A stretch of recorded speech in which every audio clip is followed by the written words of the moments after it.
J'ai soif. Soif d'eau, soif de connaissance, soif d'instruction, soif d'indépendance et soif de liberté. Mais comment être libre? Comment être indépendante? Comment être instruite si je n'étanche pas ma première soif primordiale, ma soif d'eau? Je viens vous parler de la soif, de notre rapport à l'eau, de ce diamant bleu, de ceux qui le boivent et de ceux qui le rêvent.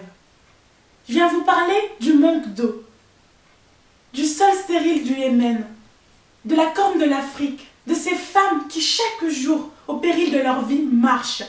Oui, marchent des kilomètres et des kilomètres, pas pour se balader ou pour observer la nature. Non, marchent pour atteindre un puits, le seul puits après 5 ou 6 kilomètres d'un parcours insensé. Et vous, connaissez-vous la soif?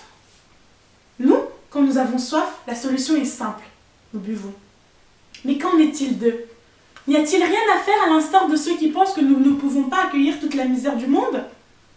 Tout comme Louis Quintin de l'association Armour Burkina Faso, je veux être la voix de ces peuples qui ne demandent qu'une seule chose, l'accès à l'eau. Un des principes fondamentaux des droits de l'homme est qu'aucun être humain ne devrait mourir de soif.